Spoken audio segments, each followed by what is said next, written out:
bad time for this channel. We'll get to that in just a little bit, but we are here to talk about Watcher in the Woods, which I honestly had not heard of growing up, but I think a lot of people have. It's this sort of forgotten Disney film from the horror world.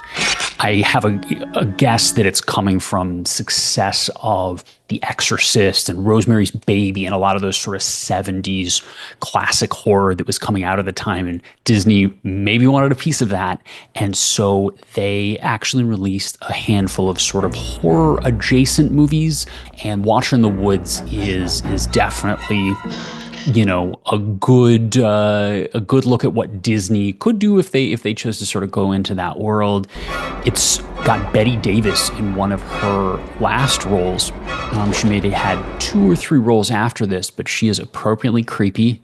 Those Bette Davis eyes. She's got Bette Davis eyes. She'll turn the music on you. What ended up happening is they shot a lot of footage, and there ended up being quite a few deleted scenes. They were sort of going with a red herring of, you know, is this the cult? You know, are they doing seances and calling forth evil spirits? And Disney ended up sort of chickening out on that plot line. And so the director and editors had to cut a number of scenes or cut a number of scenes short. I think that's what happened to Karen, and if we do it again, No!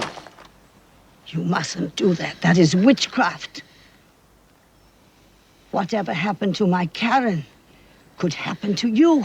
The great thing is those scenes are out there, both on DVD and Blu-ray. And in addition, there is actually an entire alternate ending.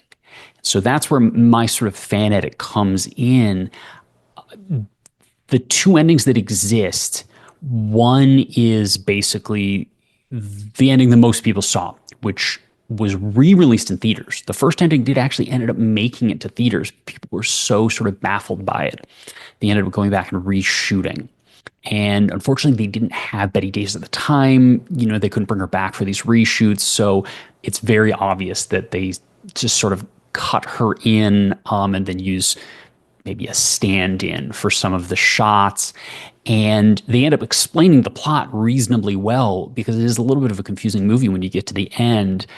But the original ending as shot is just sort of bonkers and really, really goes for it. And I won't spoil too much. What my edit basically does is combines both those endings. So you get this sort of exposition of what really is going on, but also the sort of insanity of the original ending. And I just find they really complement each other very well. So Disney is doing this sort of horror thing in the 80s, and clearly they are not proud of this work or really see value in this. There's another movie that came out maybe a couple years after called Something Wicked This Way Comes.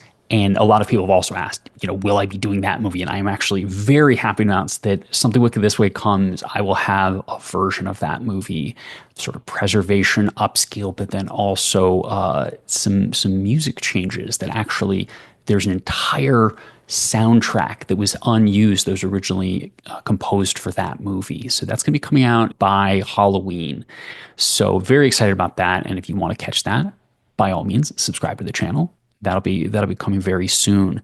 So these movies from sort of early 80s, maybe late 70s that Disney was releasing, they're not on Disney Plus. They are not really readily available. You can't rent them. And in fact, up until recently, you could join a Disney movie club and pay a subscription to that and then buy these movies at a, you know, not exactly a inexpensive price point, but you could get them that way.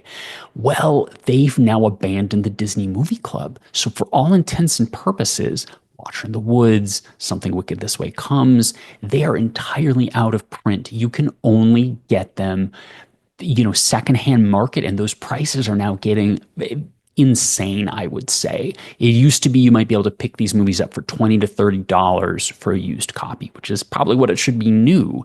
Now they're approaching $50 to even $100 is the sort of going rate for these out-of-print movies. And so this is where we get to the sad point of this of this story is I actually released this edit of Watch in the Woods. And if you're watching this video, you may have already watched my version of it. If you're coming back to maybe watch it again, or you're seeing this after having subscribed previously, I had a DVD copy of the movie a couple years back and was able to edit things together using that version. But then I was able to get my hands on the Blu-ray maybe a year later, and just, better looking file led to a much better looking movie. And then I was able to upscale the whole project into really nice looking 4K. Well, either Disney decided they finally didn't like what was happening. I never got any kind of cease and desist letter or anything, but those two videos got taken down just in the last month or so.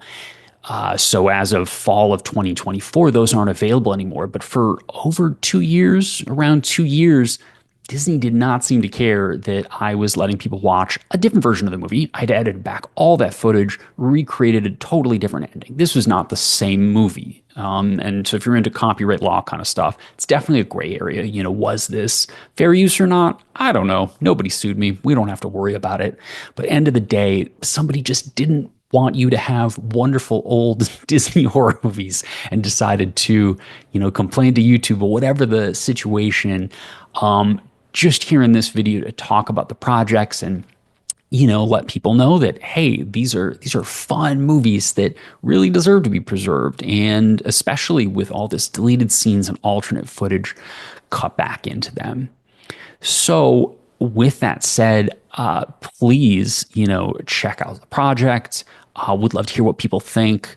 The original videos for these releases had nearly 50,000 views, and I absolutely love seeing the comments. People just reminiscing about watching these movies for the first time, and just really appreciating some of the surprise of all this extra footage. So if that's the situation for you, would love to hear that again, and look forward to videos coming up in the near future. So happy Halloween, everybody, and we'll see you on the next one.